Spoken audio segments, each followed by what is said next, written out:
لا حول ولا قوة إلا بالله العلي العظيم. أعوذ بالله السميع العليم من الشيطان الرجيم. بسم الله الرحمن الرحيم.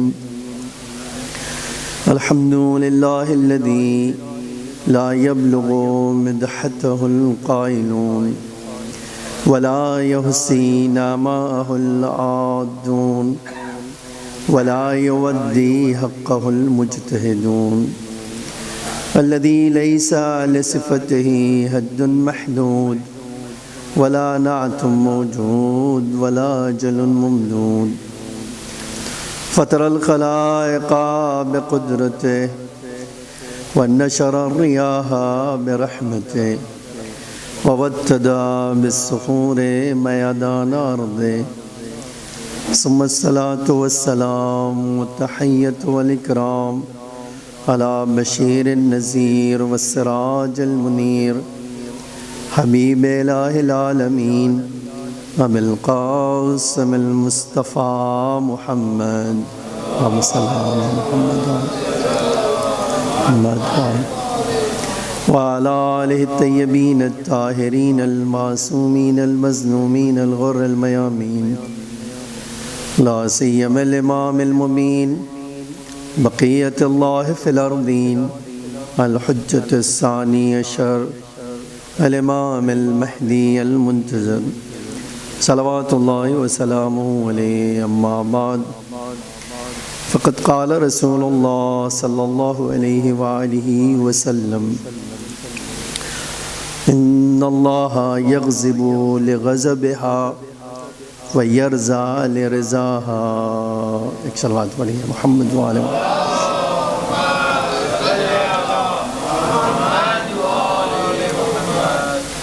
عزیزان گرامی، رسول اللہ صلی اللہ علیہ وآلہ وسلم کی یہ بڑی مشہور اور معروف حدیث ہے جس میں اللہ کا رسول ارشاد فرماتا ہے کہ بے شک اللہ غضبناک ہو جاتا ہے میری فاطمہ کے غضبناک ہونے سے. بے شک اللہ ناراض ہو جاتا ہے میری فاطمہ کے ناراض ہونے سے. اور دوسرا جملہ فرمایا، اور اسی طرح میری فاطمہ کے راضی ہونے سے اللہ راضی ہو جاتا ہے. میری فاطمہ کی خوشنودی سے اللہ خوش ہو جاتا ہے. میں نے یہ حدیث کا انتخاب کیا کہ آج کی مجلس اسی ایک سنگل ورڈ کے اوپر پڑھوں گا. وہ کیا ہے؟ غضب فاطمہ. زہرا کا غصہ، زہرا کا ناراض ہونا، زہرا کا خشمناک ہونا، زہرا کا تڑپنا. آپ الفاظ جو بھی چاہیں استعمال کر لیں. اور شاید اس کے پیچھے آپ پوچھیں کہ یہ ایک لفظ کے اوپر، آپ ایک فقرے کے اوپر ان اللہ یغضب لغضب فاطمہ، اللہ ناراض ہوتا ہے میری فاطمہ کی ناراضگی سے. تو آپ بھی سوچے شاید ایک ہی حصے کے اوپر آپ کیوں مجلس پڑھنا چاہتے ہیں. تو میں ایک سوال آپ کے سامنے جو مجھے فضائے مجازی کے اوپر، فضائے مجازی یعنی انٹرنیٹ کے اوپر،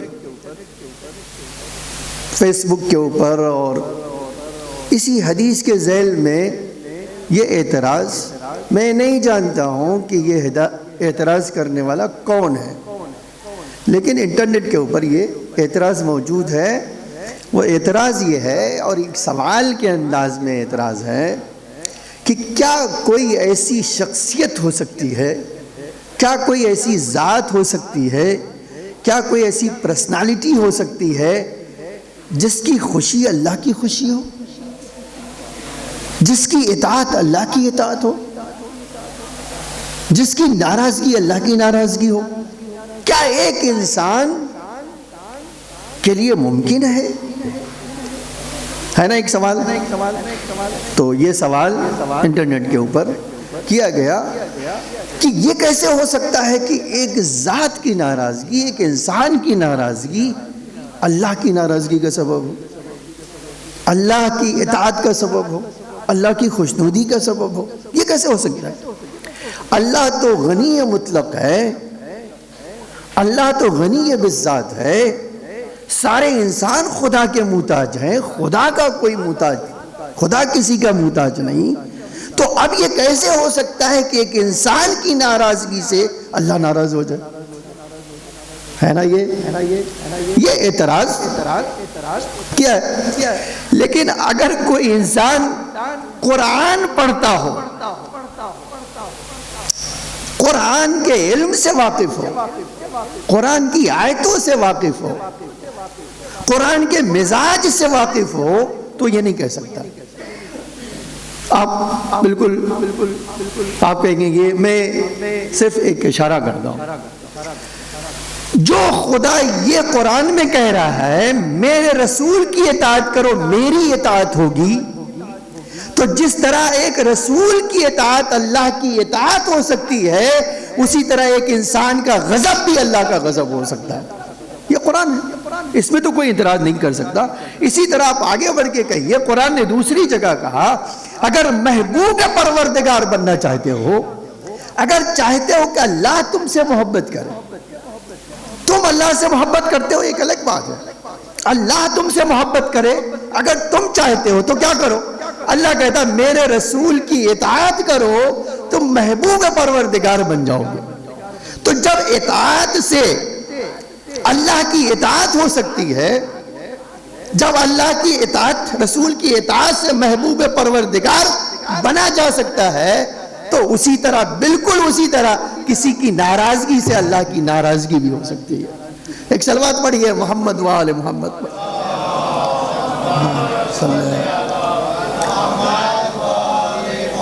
اور آگے بڑھ کے کہہ سکتا ہوں، اسی قرآن نے کہا ہے کہ جن لوگوں نے اپنے وجود پر ظلم کیا ہے،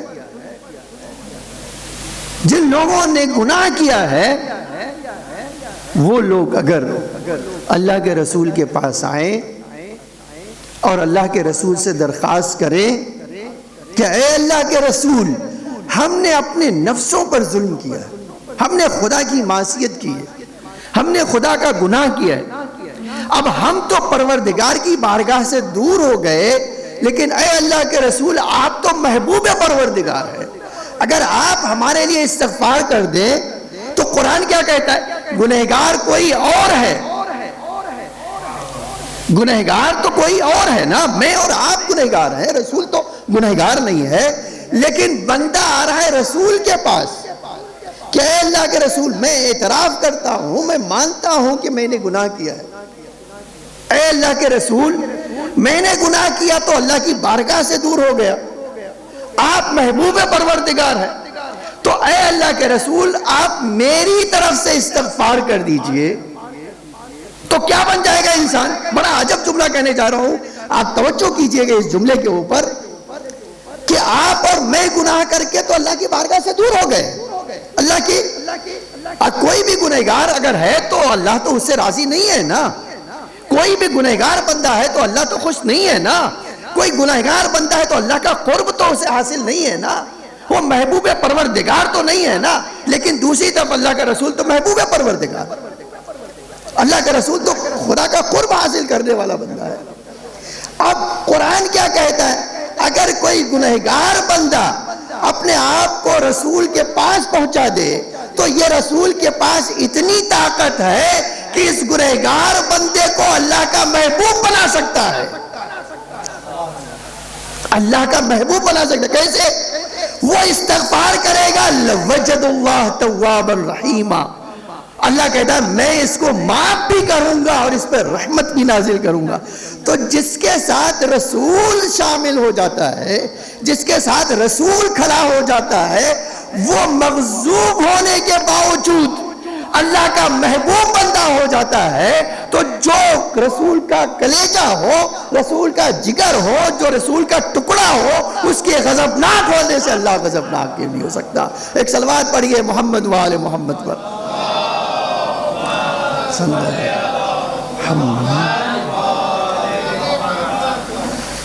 اب جب یہاں آیا ہوں تو اب ایک سوال آپ سے کرنا چاہتا ہوں، ذرا سوچ کے جواب دیجیے گا، کیونکہ سوال جو ہے، سوال ہر آدمی کو بہت آمادہ کر دیتا ہے جواب دینے کو۔ ایک صلوات پڑھیے محمد والے آئیے محمد والے محمد۔ سوال یہ ہے کہ غصہ جو ہے پازیٹیو چیز ہے یا نگیٹیو؟ میں نے کہا تھا کہ آپ سے سوال کروں گا اور آپ ذرا سوچ کے بولیے گا کہ غصہ انسان کے اندر آیا، یہ غصہ جو میرے اندر، آپ کے اندر، ہر انسان کے اندر نہیں بلکہ ہر مخلوق کے اندر غصہ پایا جاتا ہے، ٹھیک ہے؟ تو جب مخلوق کے اندر غصہ پایا جاتا ہے تو یہ غصہ مثبت چیز ہے، نگیٹیو چیز ہے یا مثبت ہے، پازیٹیو چیز ہے؟ اب آپ جب یہاں پر آئیں گے تو میں ایک حدیث پڑھ دیتا ہوں، آپ اس کا اندازہ کر لیجئے۔ مولا علی علیہ السلام ارشاد فرماتے ہیں، ہم صلی اللہ علیہ محمد وعلی محمد، امام فرماتے ہیں ان الغضب حدۃ من الجنون، غصہ آگ ہے جنون کی ایک قسم کا، غصہ ان الغضب حدۃ من الجنون، غصہ تو ایک جنون کی قسم ہے، دیوانگی کی قسم ہے۔ اس کے بعد عجب جملہ فرمائے، یندم صاحبها علیہ، ہر غصہ کرنے والا شرمندہ ضرور ہوتا ہے، ہر غصہ کرنے والا۔ اب آپ تاریخ تو میں اب آپ کے سامنے نہیں پڑھنا چاہتا ہوں، بس ایک جملہ کہوں پھر ایک بات خالی اس کو سمجھانے کے لیے کرنا چاہتا ہوں اور پھر آنا چاہتا ہوں اصل بات کی طرف کہ امام کیا کہتے ہیں، ینتم صاحبها علیہ، جو غصہ کرے گا اس کو شرمندہ ہونا پڑے گا۔ آپ کہیں گے شرمندہ نہیں ہوا تو؟ اگر مجھ کو شرم نہیں آئی غصہ کرنے کے بعد تو عجب جملہ فرمایا، فَجُنُونُهُ مُسْتَحْكَمْ، تو یہ نہیں سمجھنا کہ عقل مند انسان ہے، اگر شرمندہ ہوا تو سمجھنا عقل والا ہے، اور اگر شرمندہ نہیں ہوا تو جان لینے یہ پکا دیوانہ ہے۔ اب اس کے بعد تو کسی کو شک نہیں ہو سکتا ہے نا کہ غصہ جو ہے کیا ہے، انسان کے اندر وجود میں جو غصہ ہے وہ ایک قسم کی آگ ہے۔ میں اور آئی حدیث سے سنا دوں اس بارے میں آپ کو، ان الغضب من النار، یہ حدیث کا بھی جملہ ہے، کلمات قصار میں مولا کا یہ جملہ آپ دیکھیے کہ امام فرماتے ہیں ان الغضب من النار، ان الغضب من الشیطان، ان الغضب یفسد من الایمان، کہ غصہ تو ایک آگ ہے، غصہ تو شیطانی وسوسہ ہے، غصہ تو انسان کے ایمان کو فاسد کر دیتا ہے۔ تو اتنی ساری حدیثیں سنا دیا میں نے آپ کو، اب ایک سوال کر لوں، پہلے تو یہ نہیں سنایا تھا، اب اس وقت سوال کر رہا تھا، اب یہ سنا کر آپ سے پوچھنا چاہتا ہوں غصہ اچھی چیز ہے یا؟ آپ بول نہیں رہے، آپ جیسے ہی کہیں گے غصہ نگیٹو چیز ہے، میں کہوں گا کہ یہی غصہ جہاں نگیٹو ہے تو نگیٹو کا اثر ہماری شہزادی میں نہیں ہو سکتا ہے۔ دنیا کی ہر ذات میں نقص اور عیب پایا جاتا ہے، یہ صرف ہماری شہزادی ہے جو ہر عیب اور نقص سے پاک ہے۔ اس کا مطلب یہ ہے کہ اگر غصہ منفی چیز ہوتی تو ساری دنیا میں ہوتی، ہماری زہرا میں نہ ہوتی، لیکن بی بی کے اندر پایا جانا غصہ اس بات کی دلیل ہے کہ غصہ ایک قسم ایسا ہے جس کا تعلق عبادت سے ہے، جس کا تعلق قدس سے ہے، مقدس چیز سے ہے۔ اگر مقدس نہ ہوتا تو فاطمہ کے وہاں نہیں پایا جاتا تھا۔ ایک صلوات پڑھیے محمد وآل محمد پر۔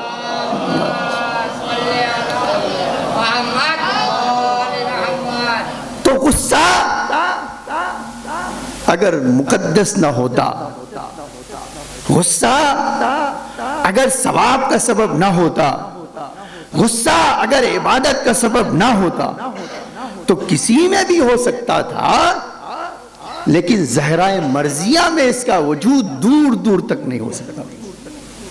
اس کا مطلب ہے کہ بی بی کے اندر پایا جانا ضروری ہے کہ ایک ایسا پہلو ہو جو عظیم عبادت سے تعلق رکھتا ہو، ورنہ بیوی کی ذات میں وہ تصور نہیں ہو سکتا تھا۔ عزیزان گرامی، اب جب یہاں آیا ہوں تو ایک بات آپ کے لیے، اپنے لیے اور سارے سننے والوں تک پہنچانا چاہتا ہوں۔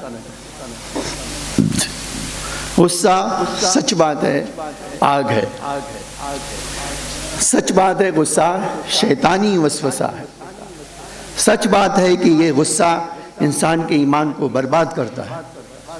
ٹھیک ہے، یہ ساری حدیث کا جملہ ہے، اس میں کوئی آپ شک نہیں کر سکتے۔ میں نے تو ایک حدیث سنائی کہ دیوانگی بھی امام نے فرمایا دیوانگی ہے، غصہ دیوانگی ہے۔ تو اب جب کوئی چیز اسلام میں مرض بتایا ہو تو علاج نہ بتائے، یہ نہیں ہو سکتا۔ جب مرض کی تشخیص اسلام بتاتا ہے کہ بھئی شیطان ہے، یہ آگ ہے، یہ ایمان کو خراب کرتا ہے، تو اس کا مطلب اس کا علاج ہی بتایا ہوگا۔ اچھا، میں نے کہا ایک مثال لے آتا ہوں۔ بخت النصر جو ہے، بخت النصر غصے میں آیا، بیوی کو طلاق طلاق طلاق کہا، کہہ دیا۔ اب آگ تو آگ ہی ہے نا، آگ سے کھیلو گے تو جل جاؤ گے، یہ تو پکی بات ہے نا۔ اب طلاق طلاق طلاق کہا اور بیوی تو روتی ہوئی چلی گئی۔ بخت النصر کا غصہ ٹھنڈا ہوا، اس نے علماء کو بلایا، بولا میری سلطنت میں جتنے عالم ہیں سب کو بلاؤ۔ ان کو بلایا گیا،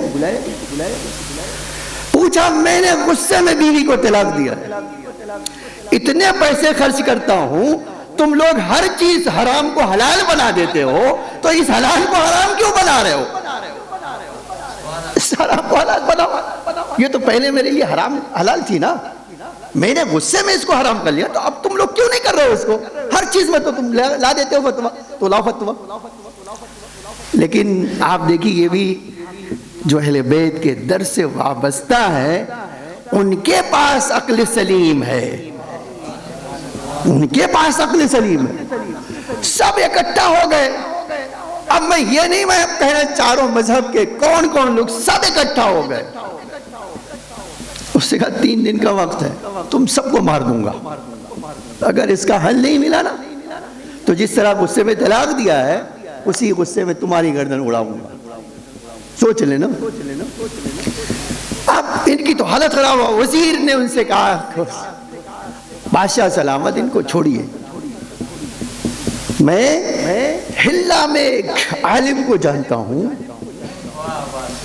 جس کے پاس رسول کا علم ہے، جس کے پاس اہل بیت کا علم ہے، اس کے پاس اس کا حل بھی ہوگا، اس کے پاس جاتے کہا بلاؤ۔ اب بھیج دیے گئے کارندے، دعوت آ گئی، علامہ علی آئے، اور تاریخ کہتی ہے بڑے دیر سے پہنچے، بہت دیر سے تاخیر سے اس کے پاس پہنچے، اور جب اس کے دربار میں گئے تو انہوں نے کیا کیا، اپنی جوتی اٹھائی اور بغل میں دبائی اور سیدھے بادشاہ کے پہلو میں جا کر بیٹھ گئے۔ اب دیکھیے یہ تو حسد، کہتے ہیں کہ علماء کے وہاں 10 حصے میں سے 9 حصہ پایا جاتا ہے، تو اب تو آپ سوچ سکتے ہیں کہ اس میں کتنی گنجائش پائی جاتی ہے۔ تو چیخ پڑے، کہتے ہیں یہ اتنی دور سے آیا، اس کو اتنا بھی سلیقہ نہیں دربار کا کہ جوتی بھی ساتھ میں بغل دبا کر آپ کے پہلو میں جا کے بیٹھ گیا، ہمارے پہلو میں نہیں بیٹھا۔ تو یہ تو کیا کرنا چاہتے ہیں، حسد کی آگ بادشاہ کے وہاں بھڑکانا چاہتے ہیں۔ اس سے سوچا اتنی دور سے بلایا ہے حرام کو حلال کرنے کے لیے، اتنی آسانی سے میں اس کو جانے دوں؟ اس نے کہا بھائی یہ عالم ہے، تم انہی سے پوچھو۔ اب مجھ سے سوال کرنے کے بجائے بادشاہ سے یہ عالم ہے، ان سے پوچھو تم نے کیوں یہ کام کیا ہے۔ وہ پورا مجمع آپ کیسے عالم ہے کہ اتنا بھی ادب نہیں آتا آپ کو کہ نیچے سارے لوگ اشراف بیٹھے ہوئے ہیں، آپ نے ان کی طرف توجہ نہیں کی، حد تو تو یہ ہے کہ آپ جوتی بھی اپنی، تو کیا یہ سارے چوروں کا مجمع ہے؟ کیا آپ کو لگتا ہے کہ آپ کی جوتی بھی چوری ہو جائے گی اور بغل میں دبا کے چلے؟ پلٹ کے انہوں نے کہا بھئی دیکھو مجھے تو سبھی چور نظر آتے ہیں، مجھے تو سبھی چور نظر آتے ہیں۔ تو اب دیکھیے کسی کے اوپر اتنا بڑا حملہ کر دینا کہ مجھے تو سبھی چور نظر آتے ہیں، تو ایک ساتھ ان کی آواز بلند ہو گئی، ہم نے کیا چوری کی ہے؟ کہا ایک ایک بولو تو میں اس کا جواب بھی دوں۔ اب سب بولو گے تو ایک ساتھ جواب تو نہیں دے سکتا، ایک ایک کہو۔ کون پہلے مجھ سے سوال کرنا چاہتا ہے کہ میں نے ان کو چور کہہ دیا؟ تو تاریخ نے لکھا ایک مذہب کا، میں نام نہیں لوں گا، ایک مذہب کا انچارج کھڑا ہو، میں کیا نام ہے تمہارا، کس مذہب سے تعلق رکھتے ہو؟ فلاں مذہب سے۔ کہا تم تو سب سے بڑے چور ہو۔ پوچھا کیوں؟ کہا تم 100 سال کے بعد آئے ہو اور کہہ رہے ہو کہ رسول اللہ کی حدیث ہمیں مل گئی، تو جہاں 100 سال تک رسول اللہ کی حدیث ہی نہیں لکھی گئی ہو اس تک رسول اللہ کی حدیث پہنچی کیسے؟ ہے نا بات، سچی بات ہے۔ اور اچھا 100 سال کے بعد تو پہلی حدیث کی کتاب 2 صدی میں پہلی اہل سنت کی لکھی گئی ہے، ٹھیک ہے۔ اب میں اس وقت نہیں کہنا چاہتا ہوں کون کون سی صدی میں اور کون کون سی حدیث کی کتاب پہلی لکھی گئی، تو 2 صدی میں تو لکھی گئی۔ 100 سال تک تو بین تھا حدیث لکھنا، حتیٰ بیان کرنا بین تھا، بیان بھی نہیں کر سکتا تھا کوئی، نہ لکھ سکتا تھا، نہ بیان کر سکتا تھا، نہ کتاب کی شکل میں آ سکتی تھی۔ تو کہا اب تم بتاؤ 100 سال تک تو تم کو حدیث رسول سے دور دور تک تعلق نہیں، اور 100 سال کے بعد بادشاہ کے سامنے کہہ رہے ہو کہ نہیں یہ حرام نہیں حلال ہے، تو بتائیے یہ کیسے آپ نے حلال کیا یا کیسے حرام کیا؟ آپ بتا دیجئے مجھے۔ تو اب تو ان کے، ہمارا ایک جملہ کہا تھا سر پہ ایک پرندہ بیٹھ گیا۔ کتنے سال بعد آئے ہو تم؟ تب تو نہیں کہہ سکتے تھے 100 سال سے کم، میں نے جو 100 سال کم بتایا ہے۔ تو کہا ہم تو 150 سال کے بعد آئے۔ کہا بادشاہ سلامت، یہ 150 سال کے بعد آئے ہیں اور کہے رسول اللہ نے جو کہا ہم جانتے ہیں، اس سے بڑا چور ہو سکتا ہے کیا؟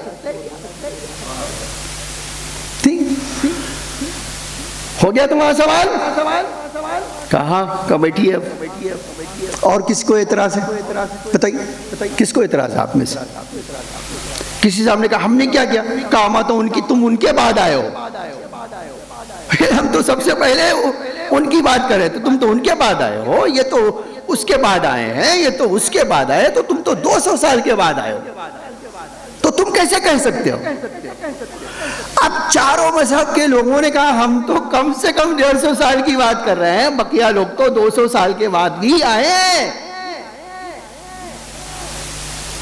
تو اب مجھے تم سے نہیں ڈرنا چاہیے، اما جو 200 سال کے بعد رسول اللہ کی حدیث چورا سکتا ہے میری جوتیاں نہیں چورا سکتا؟ ہاں وہ تو چورا سکتا ہے نا۔ اب اما کہتے کاٹو تو خون ہی نہیں، یہ محاورہ کاٹو تو خون نہیں، اتنا اب تو ہمنک بن گئے، ایک دم حیرت سے دیکھنے لگے کہ کہنا کیا چاہتے ہیں۔ کہ بہت واضح ہے کہ آپ 200 سال کے بعد کیسے کہہ سکتے ہیں کہ آپ کے پاس رسول اللہ کی حدیث آئی، جبکہ حدیث لکھنا تو بین تھا، بیان کرنا بین تھا، کتابوں میں جمع کرنا بین تھا، تو آپ کے وہاں تو بیچ کا سلسلہ ہی ٹوٹ گیا ہے، 1-2 راوی تو کہیں بھی آپ کو نہیں مل سکتے جو ایک کڑی کو جوڑتے ہو رسول اللہ سے، تو آپ تو کہیں نہیں سکتے ہیں نا۔ تو کہا پھر آپ کیسے کہا یہی تو ہم بتانا چاہتے کہ جس کو رسول اللہ نے ہاتھ اٹھا کر دکھایا تھا، جس کو رسول اللہ نے بتایا تھا، اس کی کڑی تو شروع سے لے کر آج تک ملتی ہے، تو جس کی کڑی ملتی ہے اس کو رسول اللہ کی بات پتا ہے یا آپ کو پتا ہے؟ اب تو سن لیا انہوں نے، بات تو آپ کی معقول ہے۔ پھر کہا بھئی دیکھو بہت واضح، جس قرآن کو آپ پڑھتے ہو اسی قرآن میں کہا ہے کہ طلاق ایک ساتھ 3 بار نہیں ہو سکتا ہے، اور غصے میں تو بالکل نہیں ہو سکتا ہے. غصہ تو دیوانگی کی ایک قسم ہے. کوئی دیوانہ کہتا رہے کہ طلاق طلاق طلاق، نکاح نکاح نکاح، تو آپ جتنی عورتیں سب کو آپ اس کی بیوی بنا دو گے، اور جتنی بار کہہ دیا طلاق سب کو چھوڑ دو گے. بادشاہ صاحب آپ غصے میں تھے کہ ہاں بالکل غصہ تھا. اب تو نہیں بھی ہوگا تو کہے گا ہاں غصہ تھا، ہے نا. غصے کا اب ان کا جواب لاؤ، تو جواب دو اس کا. یہ آئے ہیں، ان کا جواب دو.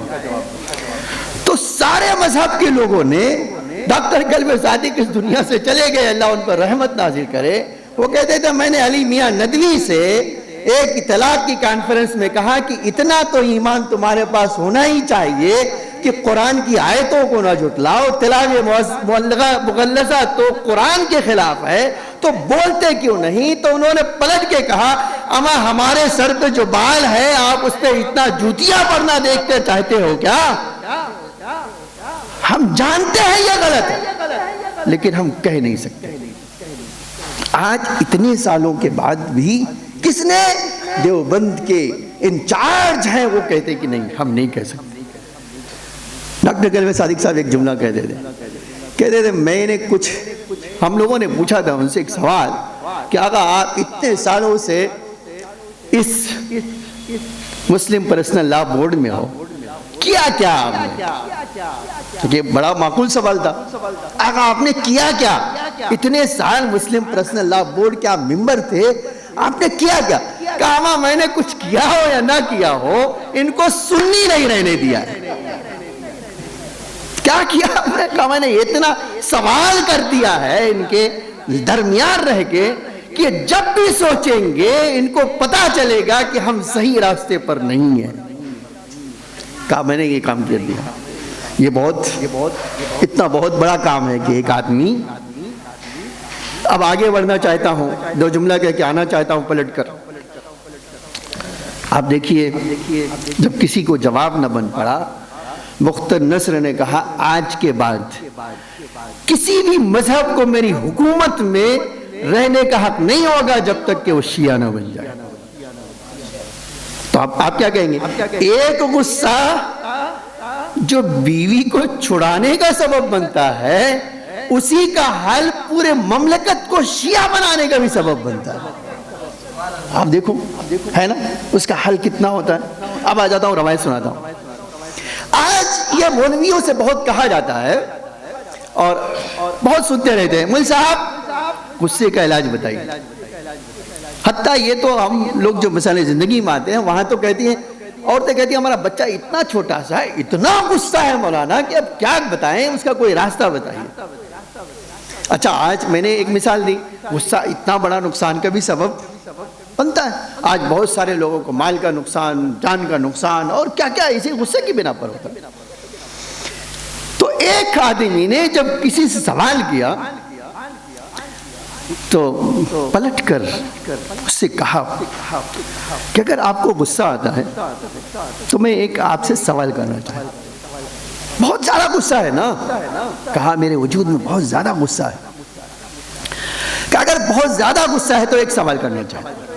کہیے مول صاحب، کہ اگر آپ ایسی بلڈنگ میں ہیں، ایسے گھر میں ہیں، اب میں مہوا میں تو بڑی بڑی بلڈنگیں نہیں دیکھی لیکن میں آیا ہوں بمبئی سے، تو آج تو 60 محلے کی بلڈنگ بن رہی ہے، 70 منزلے کی. تو اگر اتنی بڑی بلڈنگ میں ہوں آپ اور آگ لگ جائے، آپ کیا کریں گے؟ ہے نا سوال.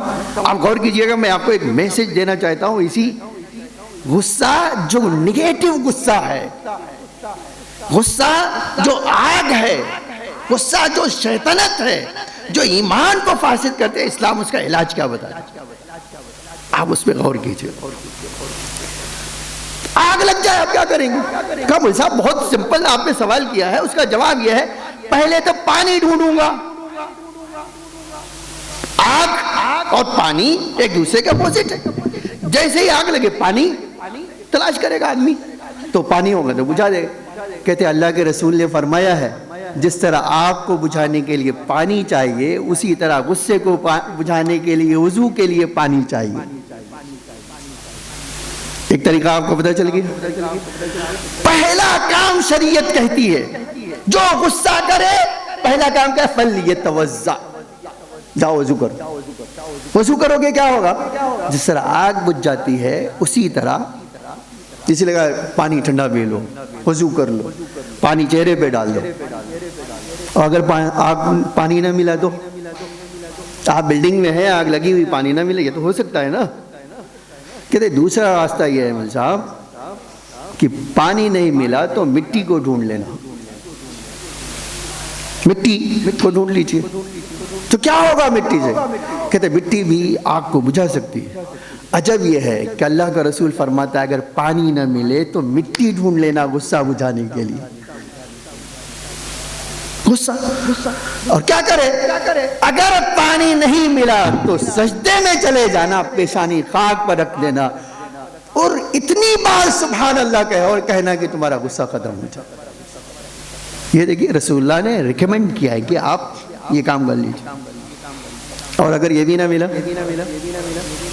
یہ تو ممکن ہے نا کہ نہ بلڈنگ میں پانی ہو نہ مٹی ہو، تو کیا کریں گے آپ؟ کہتے ایک راستہ یہ ہے کہ بھاگ جاؤں۔ بھاگنے کا راستہ تو فرار، میں میدان سے بھاگنے کی بات نہیں کر رہا ہوں۔ تو غصہ ہو تو آپ لوکیشن چینج کیجئے، جہاں ہے وہاں سے بھاگ جائیے۔ اچھا یہ عجیب چیز دیکھی گئی ہے، آپ جتنا ہٹانے کی کوشش کرتے ہو اتنا ہی قریب ہونے کی کوشش کرتے ہیں۔ اگر خاص طور سے بیوی کا جھگڑا ہو تو کہتے آپ چلے جاؤ، بیوی چلی جائے، آپ چلے جاؤ، کہ نہیں میں کیوں چلا جاؤں؟ لیکن سچائی یہ ہے، آپ دیکھو اللہ کا رسول کہتا ہے اس جگہ سے بھاگ جاؤ گے تمہارا غصہ ختم ہو جائے گا۔ تو ایک طریقہ کیا ہے کہ بھاگ جانا۔ یہ دونوں چیز نہیں ملی نا، نہ مٹی ملی نہ پانی ملا، تو تیسرا طریقہ بھاگ جانا، وہاں سے چلے جانا۔ اور آپ کبھی بھی کر کے دیکھ لیجئے، آپ کو کسی کے اوپر غصہ ہے، آپ گھر سے باہر نکل جائیے، گھر میں ہے، آفس میں تو آفس سے باہر نکل جائیے، جہاں بھی ہے وہ لوکیشن چینج کر دیجئے۔ کیا ہوگا؟ بجھ جائے گا۔ اگر یہ بھی نہ ہو تو دیکھیے یہ ساری چیزیں تصور ہو سکتی، یہ ایک دم ایکچول حقیقت ہے یہ ساری چیزیں، کہ نہ مٹی ہے نہ پانی ہے نہ بھاگ سکتے ہیں، تو کیا کرنا؟ کہتے مول صاحب کیا کروں گا؟ چلانا شروع کروں گا، آگ لگ گئی، آگ لگ گئی، آگ لگ گئی۔ کہتے اسلام نے بھی بالکل یہی کہا ہے، جب تمہیں بھاگنے کا بھی راستہ نہ ملے تو چلانا شروع کرنا، چیخنا شروع کرنا، زور زور سے باتیں کرنا شروع کرنا۔ کیا کہوں؟ کہتے عجب جملہ ہے روایتوں کا کہ آؤ زور زور سے کہو لا حول ولا قوت الا باللہ، لا حول ولا قوت الا باللہ، اتنی بار کہو کہ تمہارا غصہ کافور ہو جائے۔ یہ کون سے غصے کی بات کر رہا تھا میں؟ یہ وہ غصہ جو نیگیٹو ہے، یہ وہ غصہ ہے جو منفی ہے، جو اسلام پسند نہیں کرتا ہے۔ اب یہاں سے میری تقریر کا ایک دوسرا رخ ہوگا۔ اب تک میں نے وہ غصے کی بات کی جو بالکل شریعت پسند نہیں کرتی، جو بالکل جو ہے کسی بھی طرح انسان جو سمجھدار انسان ہے اس کی زندگی میں یہ اس طرح کا غصہ نہیں ہونا چاہیے۔ تو اب ایک دوسرا غصہ، اب جب یہاں آتی ہے نا عزیزان گرامی بات، تو آپ جانتے ہیں 60 ایسی جگہ روایتوں میں موجود ہے جہاں غصہ کرنا نہ یہ کہ واجب ہے، ثواب کا بھی سبب ہے، بلکہ یہ غصہ مقدس غصہ ہے۔ یہ غصہ، اچھا آپ واقعی سوچ رہے ہوں گے کہ بھئی کیا 60 مصداق حدیثوں میں ملتے؟ 60 مصداق یعنی 60 ایسی جگہ جہاں انبیاء نے، معصومین نے، اماموں نے، ایون رسول اللہ نے غصہ کیا۔ تو میں نے پہلے کہہ دیا آپ سے کہ سب کے اندر تو نقص ہو سکتا ہے لیکن رسول کے وہاں نقص نہیں ہو سکتا ہے نا؟ اب آپ پوچھئے، تو میں قرآن کی مثال لے رہا ہوں۔ اچھا، غصے میں ریئیکشن بھی بہت اہمیت رکھتا ہے۔ جب بھی غصہ آئے گا تو ریئیکٹ کرے گا نہیں انسان، بہت ریئیکٹ کرے گا، اور ریئیکشن ہی تو نقصان پہنچاتا ہے، ریئیکشن ہی تو انسان کو نقصان پہنچاتا ہے۔ تو اسلام میں نہیں، قرآن نے غصے کے ریئیکشن جو قرآن نے بتائے ہیں، میں ایک دو اشارہ کرتا ہوں آپ، اور پھر آتا ہوں آپ کو اس طرف لے جانا چاہتا ہوں۔ جناب سلیمان کا غصہ قرآن میں پڑھیے، مالی لا اری الہدہدا، کیا ہو گیا ہے کہ میں حدود کو نہیں دیکھ رہا ہوں؟ کہاں گیا ہے اپنی ڈیوٹی چھوڑ کر؟ اگر آیا اور معقول وجہ نہیں بتائی تو لازبحنہ، اس کو ذبح کر دوں گا۔ تو اس غصے میں کیا ہے؟ آپ دیکھیے ریئیکشن کیسا ہے، اس کو ڈرا رہے، دھمکا رہے ہیں۔ اگر صحیح وجہ ڈیوٹی سے غائب رہنے کی نہیں بتائی تو ذبح کر دوں گا۔ آج یہ ہم سب بھی کرتے ہیں، کہتے ہیں اگر آ جائیں آج تو دیکھتا ہوں کیا کروں گا، میں آ جائیں میری نظروں کے سامنے، ہے نا؟ یہ ایک تاثر انسان کا۔ تو قرآن کہتا ہے جناب سلیمان کو اتنی بڑی سلطنت اللہ نے دی کہ اس سلطنت میں یہ پرندے ان پہ سایہ رکھتے تھے، ہدہد وہاں سے غائب تھا، اور روشنی جب سورج کی پڑی تو جناب سلیمان نے یہ کہا، اور اس نے آ کر کیا کہا وہ چھوڑ دیتا ہوں میں آنا چاہتا ہوں کہ ایک غصے کا ریئیکشن کیا ہے؟ دھمکی دینا، میں دھمکی دوں۔ اچھا، ایک اور بھاگ جانا بھی ہے، قرآن میں پڑھیے، جناب یونس اپنی قوم پر غصہ ہوئے۔ آپ یہ پڑھتے ہیں نماز میں، وَالظَّنُّونِ إِذْ ذَهَبَ مُغَاضِبًا، ذنون مچھلی والے، یہ قرآن جو ذنون کہہ رہا ہے وہ مچھلی کا واقعہ وہ اس سے جوڑ کے، وَالظَّنُّونِ إِذْ ذَهَبَ مُغَاضِبًا وَظَنَّ لَن نَّقْدِرَ عَلَيْهِ، جب یونس کو غصہ آیا اپنی قوم پر کہ ہماری بات ہی نہیں سن رہے ہیں تو ہمیں ان کے درمیان رہنے کا فائدہ کیا ہے، کیا کیا؟ چلے گئے۔ تو ایک ریئیکشن کیا ہے؟ چھوڑ دینا، چلے جانا۔ اور اللہ کیا کہتا ہے کہ اگر یونس نے لولا کان من المسبحین، اگر تسبیح نہ کرتے تو اللہ کی طرف سے ہمیشہ اس مچھلی کے پیٹ میں رہ جائے۔ ٹھیک ہے، تو بھاگنا ایک ریئیکشن ہو سکتا ہے، لیکن اللہ کو یہ ریئیکشن پسند نہیں ہے۔ اب دیکھیے یہاں پر نہ کہیے گا نبیوں کا غصہ اگر آپ منفی کہتے تو عصمت کے خلاف چلا جاتا ہے، تو آپ یہ نہیں کہہ سکتے کہ ان کا غصہ غلط تھا، غصہ تو صحیح تھا لیکن بھاگنا نہیں چاہیے تھا۔ ٹھیک ہے، اور آئیے جناب نوح کا پڑھیے، جناب نوح کا غصہ۔ اچھا، کسی آدمی نے کبھی، آپ واقعی سوچئے، جس نے 950 سال تبلیغ کی ہو، عمر نہیں، جس نے 950 سال تبلیغ کی ہو اور 100-200 آدمی مومن نہ بنے ہو تو اس کو غصہ آنا تو فطری ہے نا۔ قرآن نے اس غصے کو یوں بیان کیا کہ جب تنگ آ گئے تو اللہ سے ہاتھ اٹھا کر کہا، اے اللہ ان کافروں کو اس طرح مٹیاں ملیٹ کر دے کہ ان کا اثر بھی دور دور تک باقی نہ رہے۔ یہ قرآن ہے، آپ پڑھیے۔ تو اتنا غصہ تھا کہ جناب نوح نے پلٹ کر کہا کہ اے اللہ انہیں مٹی میں ملا دے۔ تو یہ بھی ایک تاثر ہے نا، ایک غصہ آیا تو اس بد دعا کی۔ ٹھیک ہے، ایک اور آ جاتا ہوں اور اسی پہ بات آ جاتا ہوں، بی بی کی طرف۔ آپ دیکھیے جناب موسیٰ کا غصہ، وَوَعَدْنَا مُوسَىٰ 30 لَيْلَةً وَأَتْمَمْنَاهَا بِعَشْرٍ فَتَمَّ مِيقَاتُ رَبِّهِ 40 لَيْلَةً وقال موسیٰ لأخیہ ہارون اخلفنی فی قومی واصلح ولا تتبع سبیل المفسدین۔ یہ موسیٰ کو اللہ نے 30 دن کے لیے بلایا۔ کس لیے بلایا؟ کتاب دینے کے لیے، تورات دینے کے لیے، قانون دینے کے لیے، شریعت دینے کے لیے بلایا۔ اور 10 دن کا اس میں کہا موسیٰ 30 دن کے لیے خود آئے ہو، 10 دن ہماری طرف سے اور رہ جاؤ عبادت کرنے کے لیے۔ 40 دن ہو گیا، اللہ نے کتاب دی، موسیٰ یہ کتاب لو اپنی قوم کی طرف جاؤ، لیکن جا رہے ہو تو ایک بات بھی سنتے جاؤ، جس کا سننا ہی جناب موسیٰ کو غصے سے لال کر دیتا ہے۔ آپ دیکھیے اللہ نے ان کو کیا کہا کہ موسیٰ اتنا بڑا معجزہ دکھا کر دریا کے پار لائے سے اور مجھ سے کہہ رہے تھے اللہ ایک کتاب دے دے، ایک قانون دے دے، ایک شریعت دے دے، ہم تیرے نیک بندے بننا چاہتے ہیں۔ موسیٰ تمہاری قوم تو 40 دن صبر نہیں کر سکی۔ موسیٰ جاؤ، وہ سب کے سب بت پرست بن گئے، خدا کو چھوڑ چکے، جاؤ دیکھو کیا ہوا۔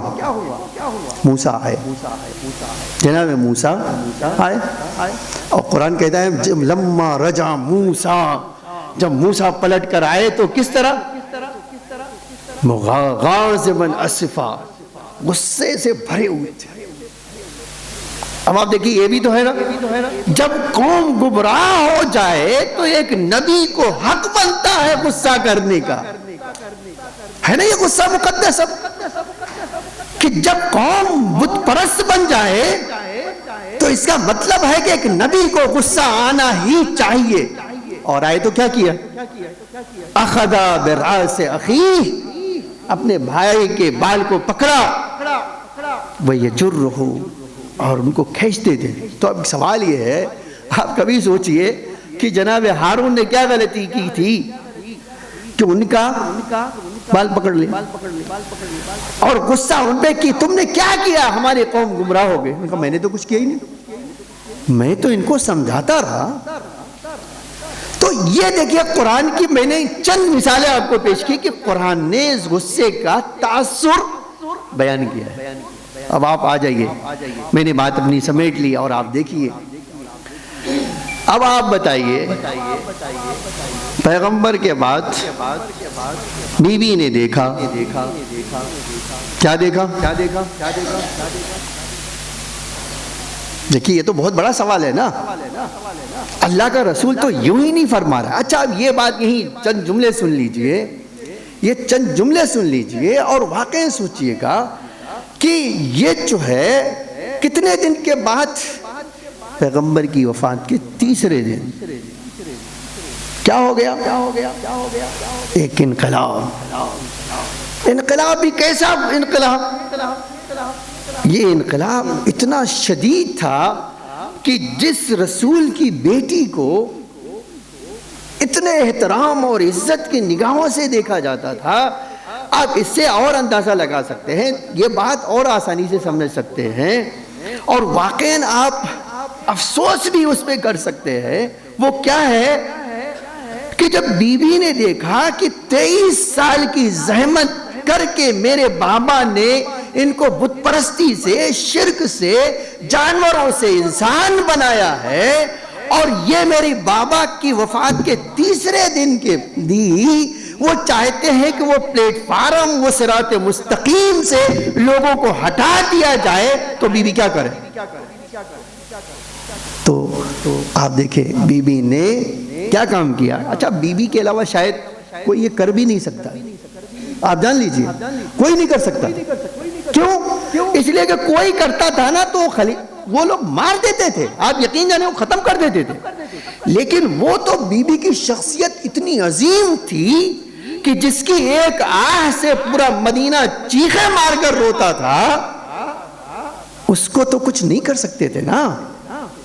تو اب کیا کیا بی بی نے؟ غصہ، اور ہر طرح دیکھیے بڑی عجیب بات ہے یہ غصہ کیسا؟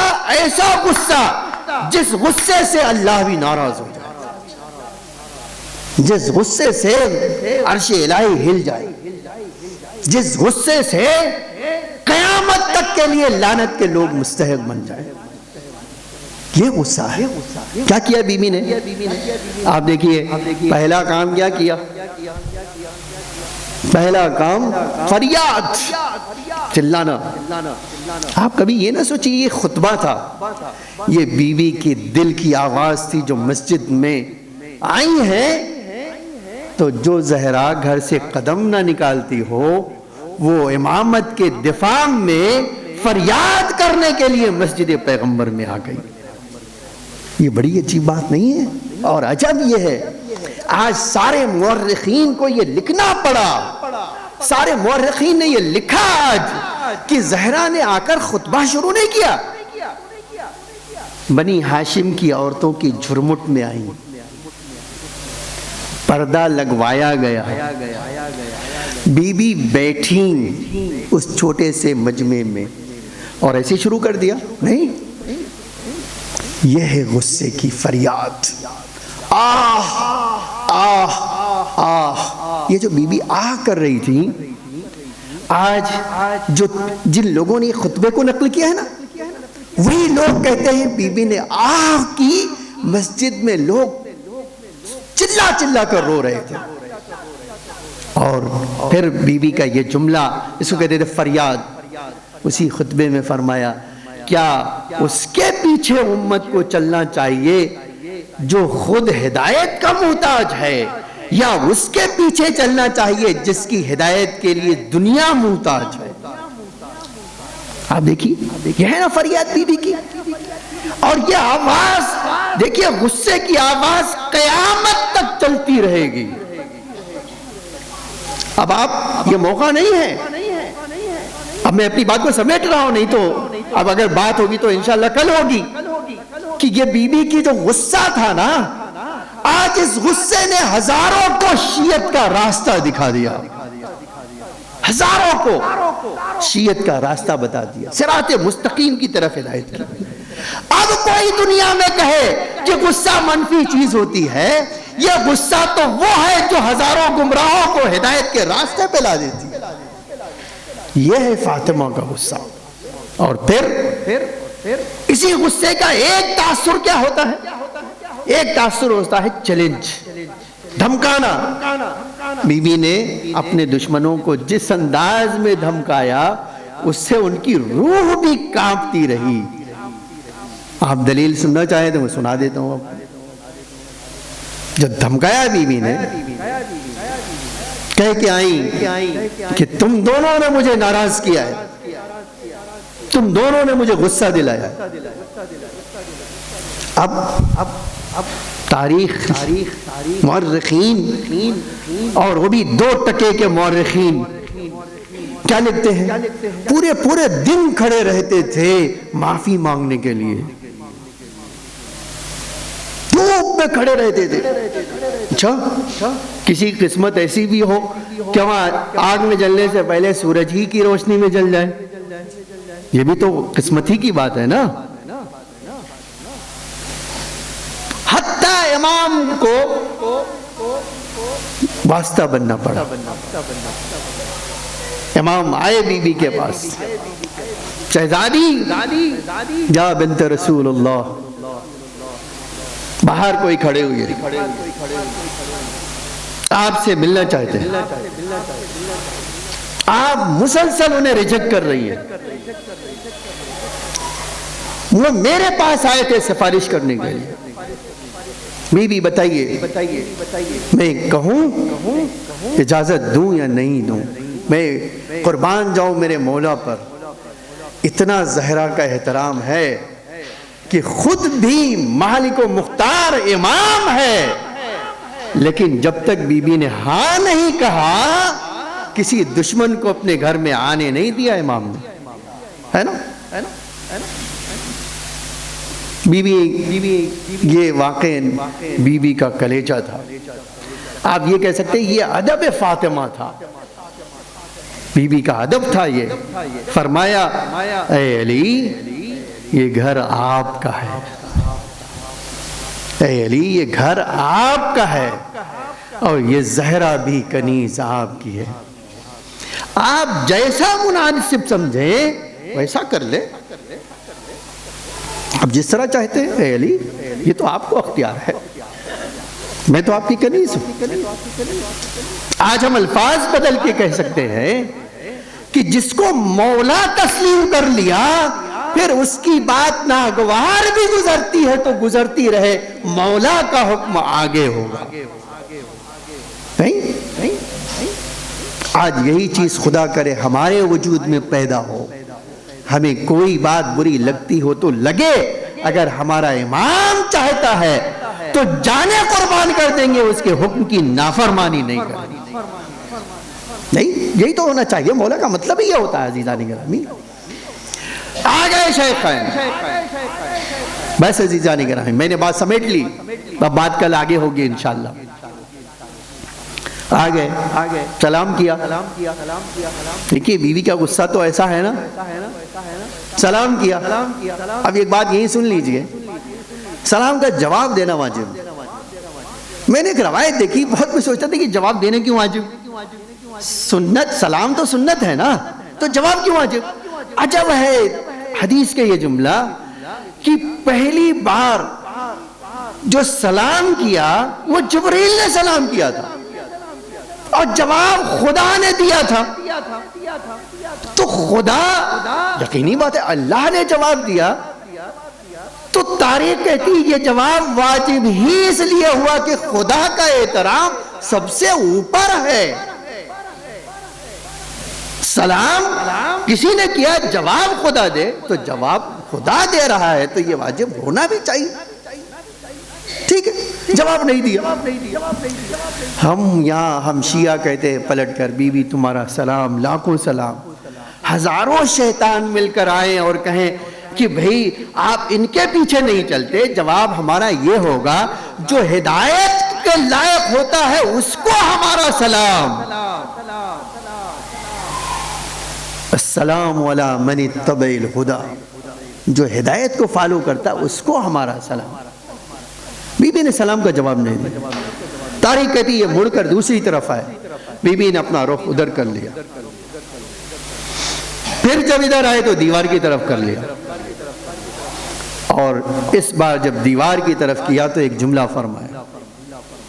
فرمایا ادھر ادھر تم کتنی بار بھی کرتے رہو کہ میں تمہارے سلام کا جواب نہیں دوں گی جب تک تم مجھے جو میں کہہ رہی ہوں، میں سوال کر رہی ہوں، اس کا جواب نہیں دینا.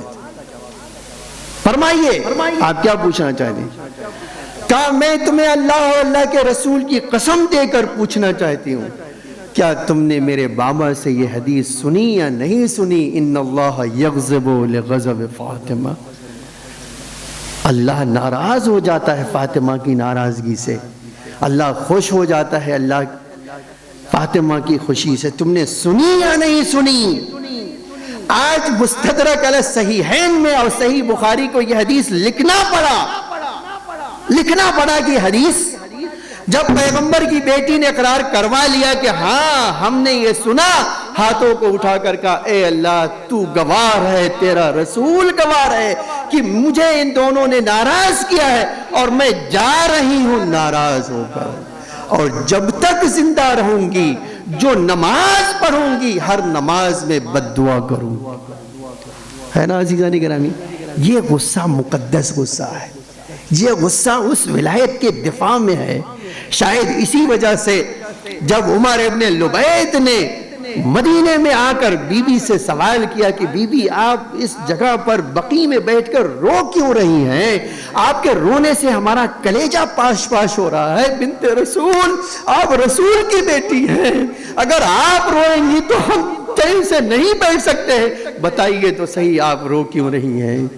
عجب جملہ فرمایا کہ عمر تم پوچھ رہے ہو کہ میں کیوں رو رہی ہوں؟ تم پوچھ رہے ہو؟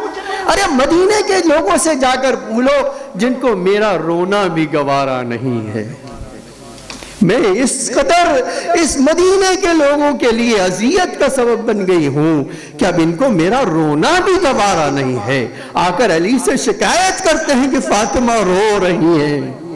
عزیزان گرامی، یہ کیسی منزل آ گئی جو زہرا اتنی عزت رکھتی تھی کہ پیغمبر اٹھ کر کھڑے ہو جاتے تھے، ہاتھوں کو بوسا لیتے تھے، وہی فاطمہ دیوار دروازے کے پیچھے کھڑی ہو کر کہہ رہی ہے کیا اس گھر کو آگ لگا دو گے؟ کیا اس گھر کو آگ لگا دو گے؟ میں بڑا عجب تصور کہتا ہے، بی بی کو اتنا یقین تھا کہ جس گھر میں زہرا ہو کسی مسلمان میں جرأت نہیں ہوگی لیکن جب یہ بی بی نے سنا کہ ہاں اس گھر کو آگ لگا دیں گے تو شاید بی بی کو تصور نہ ہوا ہو، پلٹ کے ایک جملہ فرمایا، اس میں میرے چھوٹے چھوٹے بچے بھی ہیں، میرا حسن حسین اسی گھر میں ہے، کیا اس کو بھی آگ لگا دو گے؟ عزیزان گرامی، مقتل کا یہ کہتا ہے، تاریخ یہ کہتی ہے کہ ایک بار بی بی نے فریاد کیا، بابا ارے تمہاری کفن بھی میلی نہیں ہوئی، آؤ دیکھو تمہاری زہرا کے ساتھ کیا سلوک کیا جا رہا، آؤ دیکھو ارے تمہاری بیٹی کے ساتھ امت کیا کر رہی ہے۔ اس کے بعد بی بی نے مرثیہ پڑھا، سبت علی مصائب سبت علی الیام سرنا لیا لیا، بابا آؤ دیکھو ارے چند دن نہیں ہوئے ہیں، اتنی مصیبت ڈال دی گئی کہ دن پر پڑتی تو رات کی تاریکی میں بدل جاتی۔ آؤ بابا، وہ زہرا جو اپنے باپ کے کرتے کو دیکھ کر بے ہوش ہو رہی تھی، جب اس منظر کو دیکھتی ہوگی تو بابا کا پیار لاحقہ و یاد ہوتا ہوگا۔ زہرا میری نور نظر ہے، زہرا میری روح ہے، زہرا میرا جگر کا ٹکڑا ہے، دیکھو اس کا خیال رکھنا۔ کیا امت کا خیال یہی ہے در و دیوار کے درمیان لا دیا جائے، زہرا کی آواز آئے، بیٹا مہدی مدینہ میں کوئی مددگار نہیں، اے میرے نور نظر کوئی مدینے میں مددگار نہیں ہے، غیب سے آؤ اپنی ماں کی مدد کرو۔ لیکن بی بی بھی جانتی تھی میرا بیٹا آخر زمانے میں آئے گا، لیکن آواز دے کر شاید یہ بتا رہی ہوں، اے ظالمو تم ظلم کر لو لیکن میرا بیٹا بہرحال ایک دن آنے والا ہے۔ لو ارباب اعزاء، اب ذرا سنیے عمر ابن لبیع سے بی بی نے کیا فرمایا۔ کہا عمر تم پوچھ رہے ہو آپ کیوں رو رہے ہیں؟ کہا اے عمر، جس گھر میں اتنی عزت تھی اسی گھر کی عزت کا خیال نہ رکھا گیا۔ میرے بابا کی وفات کے بعد میرا بابا چلا گیا اور اس امت نے مجھے بھی تنہا چھوڑ دیا، علی کو بھی تنہا چھوڑ دیا۔ اس کے بعد جب جملہ فرمایا، اے عمر اس لیے رو رہی ہوں، غدیر کو لوگوں نے بھلا دیا ہے، علی کو مظلوم بنا دیا ہے۔ ارباب اعزاء، اس مظلومیت کا ہی تو تصور تھا۔ بی بی اپنا سر گھٹنے پہ رکھ کے رو رہی تھی۔ مولا آئے، پوچھا زہرا آپ میری زندگی میں کیوں رو رہی ہیں؟ فرمایا علی آپ اپنے لیے نہیں رو رہی ہوں، میں آپ کے لیے رو رہی ہوں۔ کہا بی بی میرے لیے کیوں؟ کہا اے علی ارے میں نے سنا ہے کہ آپ اتنا غریب ہو گئے ہیں، مدینے میں آپ کو کوئی سلام نہیں کرتا۔ ارے تڑپ کے فرمایا زہرا سلام نہ کرے تو کوئی بات نہیں، میں سلام کرتا ہوں لوگ جواب نہیں دیتے ہیں۔ لو ارباب اعزاء، یہ جملہ کہنا چاہتا ہوں، بس ایک جملہ، کربلا اور مدینے میں ایام فاطمیہ میں یہ فرق ہے کہ مدینے میں ایک بچے کے سامنے ماں کو مارا گیا ہے، لیکن کربلا میں ارے ماں کے سامنے بچے کو مار دیا۔ آپ ذرا تصور تو کریں، مولا حسن سے جب کوئی پوچھتا تھا مولا کب تک اپنی ماں کو یاد کر کے روتے رہیں گے، ایک ہی جملہ کہتے تھے، ارے میری ماں کو میرے سامنے تماچے مارے گئے۔